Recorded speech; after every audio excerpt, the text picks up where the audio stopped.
Hello friends, welcome back to my channel. இன்றைக்கி ரொம்ப நாளுக்கு அப்புறம் ஒரு ஃபங்க்ஷன் வீட்டுக்கு போயிருந்தோம். அந்த வ்ளாக் தான் நீங்கள் பார்க்க போகிறீங்க. என்னோடய சேனல் ஃபஸ்ட் டைமாக பார்க்குறீங்கன்னா சப்ஸ்கிரைப் பண்ண மறந்துடாதீங்க. வாங்க வீடியோக்குள்ளே போகலாம். காலையில் 7 மணிக்கெலாம் எழுந்திரிச்சிட்டேன். மார்னிங் பிரேக்ஃபாஸ்ட் பண்ணணும். ஸோ காலையில் கிளைமேட் எப்படின்னு பார்க்கலாம். வாங்க வெளியில் போகலாம். மழையெல்லாம் இல்லைங்க, நல்லா வெயில் அடிக்குது. ஒரு 4 நாளாக நல்லா வெயில் அடிச்சிட்ருக்கு. இப்போது என்னோடய அடுத்த ஒர்க்கு கிச்சன் ஏரியாவில் தான். சரி வாங்க பிரேக்ஃபாஸ்ட் பண்ண போகலாம். எல்லாம் இப்போ ஃப்ரிட்ஜ்லேருந்து எடுத்து வெளியே வைக்க போகிறேன். நைட்டே மாவு காய் எல்லாம் வாங்கிட்டு வந்தாங்க. நான் எல்லாம் அப்படியே ஒரு கவரில் போட்டு கட்டி வச்சுட்டேன். பாக்ஸில் போட்டு எடுத்து வைக்கணும்னு நினச்சேன். ரொம்ப லேசியாக ஃபீல் பண்ணேன் நைட்னால். ஸோ இனி பிரேக்ஃபாஸ்ட் பண்ணி முடிச்சுட்டு தான் எடுத்து பாக்ஸ்லாம் போட்டு வைக்கணும். நிறைய காய் போட்டு சாம்பார் பண்ணணும்னு ஆல்ரெடி என் ஹஸ்பண்ட்டை சொல்லியிருந்தேன். ஸோ அதனால் அவங்க நைட்டே எல்லா வெஜிடபிள்ஸும் வாங்கிட்டு வந்துட்டாங்க. எங்கள் ஊர்லலாம் எப்படின்னு பார்த்தீங்கன்னா, இப்போ இன்றைக்கி சாம்பார் பண்ண போகிறோன்னா 50 ரூபாய்க்கு சாம்பார் வெஜிடபிள்ஸ் வேணும்னு கேட்டோன்னா அது 50 ரூபாய்க்கு அவங்க போட்டு கொடுப்பாங்க. இப்போ அவியல் பண்ண போகிறோம் அப்படின்னா 50 ரூபாய்க்கு அவியல் வெஜிடபிள்ஸ் போட்டு கொடுப்பாங்க. ஸோ எங்கள் ஊரில் இப்படிலாம் கொடுப்பாங்க. எங்கள் ஊரில் எப்போவுமே சாம்பார்னால் நிறைய காய் போட்டு தான் பண்ணுவாங்க. நான் எப்படி சாம்பார் பண்ணுவேன்னு பார்த்தீங்கன்னா, வெங்காயம், தக்காளி, மிளகாய் இவ்வளோ போட்டு தான் சாம்பார் பண்ணுவேன். வெஜிடபிள்ஸ் தான் இருந்துனா மட்டும்தான் 1-2 ஆட் பண்ணுவேன். இருந்தாலும் நான் ஆட் பண்ண மாட்டேன். இன்றைக்கி இட்லி சாம்பார் தான் பிரேக்ஃபாஸ்ட்டு. ரிஷிக்கு மட்டும் மினி இட்லி பண்ணியிருந்தேன். ரிஷி பப்படம் வச்சு விளையாடிட்டுருக்கான். அப்பளம் வச்சு விளையாடிட்டுருக்கான். ரிஷி ரிஷி என்ன விழுது இங்கோட நீங்கிருந்தேன். காலு നേരെ വെച്ച ഒരു പപ്പടമാണോ?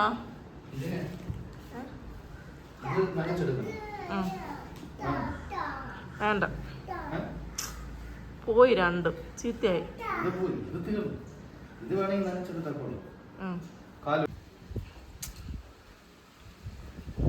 എടുത്താ എല്ലാം എടുത്താ? എടുത്തില്ലേ? ഞാൻ എടുത്തിട്ടോ.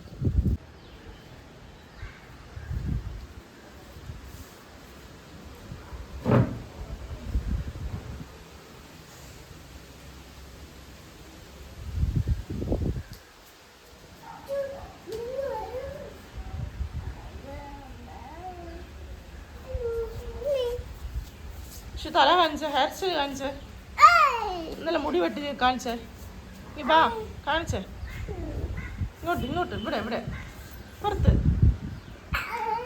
கவர்மெண்ட் எக்ஸாமுக்கு நான் ப்ரிப்பேர் பண்ணுறனோ இல்லையோ, என்னோடய ஹஸ்பண்ட் அவங்க டியூட்டி கரெக்டாக பண்ணிடுவாங்க. எக்ஸாமுக்கு அப்ளை பண்ணுறதா இருந்தாலும் சரி, ஹால் டிக்கெட் டவுன்லோட் பண்ணுறதா இருந்தாலும் சரி, எல்லாமே அவங்களே பண்ணிடுவாங்க. ஈவினிங் ஒரு 4 மணிக்கெலாம் ஃபங்க்ஷன் வீட்டுக்கு நாங்கள் கிளம்பிட்டோம்.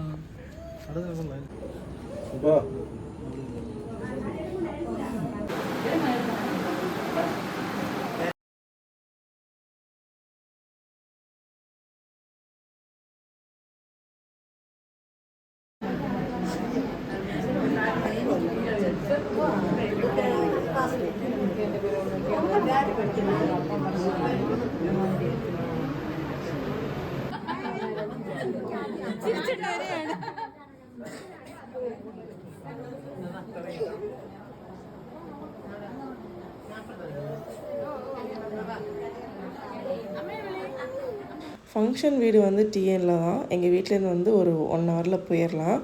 ஒரு 5:30க்கு மேலே ஃபங்க்ஷன் சொல்லியிருந்தாங்க.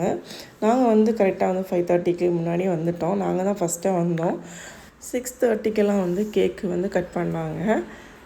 கேக் கட் பண்ணுற டைமில் ரிஷி வெளியே அவங்க அப்பா கூட விளையாடிட்டு இருந்தான். ஸோ நான் அவனை கூப்பிடல, நான் மட்டும் தான் உள்ளாடி நின்னேன். நாங்கள் இனி போயிருந்தது என் ஹஸ்பண்டோட ஃபேமிலியில் தான். என் ஹஸ்பண்டோட அண்ணா பையனுக்கு தான் பர்த்டே. அவனோட நேம் அஸ்வந்த். அவனோட ஃபர்ஸ்ட் பர்த்டே இன்றைக்கி.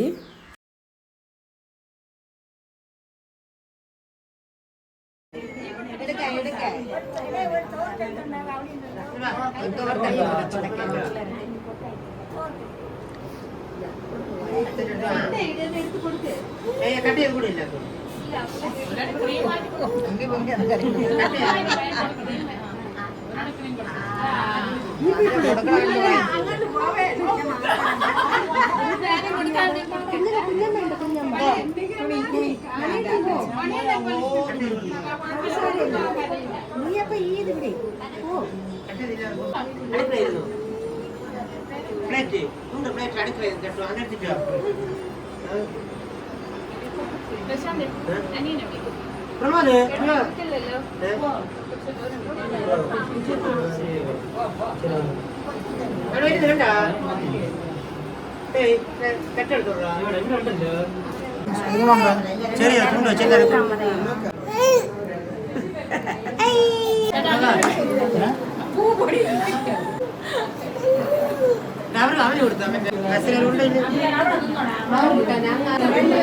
നീ ചൂണ്ടുണ്ട തരും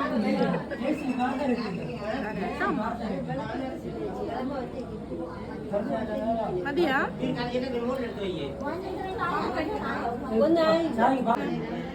ഹായ് പറഞ്ഞു ഹായ് പറഞ്ഞു ഹായൊക്കെ പിന്നെ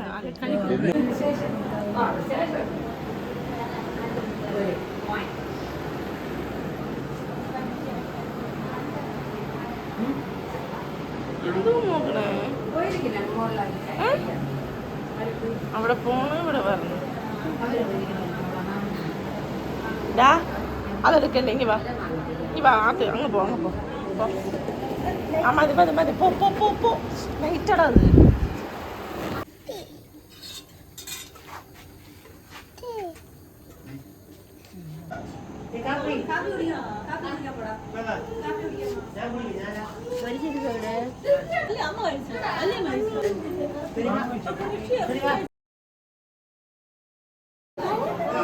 ஃபேமிலியில் ஒரு ஃபங்க்ஷன்னா வந்து ஹாப்பியாக இருக்கும்.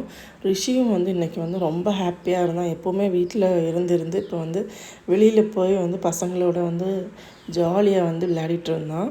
என் ஹஸ்பண்ட் வந்து வீடியோவில் வந்து அதிகமாக இல்லை. அவங்க வந்து மேலே ஃபுட்டு கொடுக்குற இடத்துல வந்து விளம்புறதுக்காக போயிட்டாங்க. நாங்களும் சாப்பிட்டு கிளம்பிட்டோம். ஒரு 9 மணிக்கெலாம் வந்து வீட்டுக்கு வந்துட்டேன். ரொம்ப நாளுக்கு அப்புறம் வந்து ஃபேமிலி மெம்பர்ஸ் கூட வந்து ஒரு கெட் டுகெதர் மாதிரி ஜாயின் பண்ணி ரொம்ப ஹாப்பியாக வந்து இந்த டே போச்சு. அவ்வளோதான் ஃப்ரெண்ட்ஸ், இந்த வீடியோ வந்து நான் இதோட முடிச்சுக்கிறேன். இந்த வீடியோ வந்து உங்களுக்கு பிடிச்சிருந்துன்னா லைக் பண்ணுங்கள், கமெண்ட் பண்ணுங்கள், சப்ஸ்கிரைப் பண்ண மறந்துடாதீங்க. சப்ஸ்கிரைப் பண்ணி சேனலை சப்போர்ட் பண்ணுங்கள். நெக்ஸ்ட் வீடியோவில் பார்க்கலாம். Bye friends.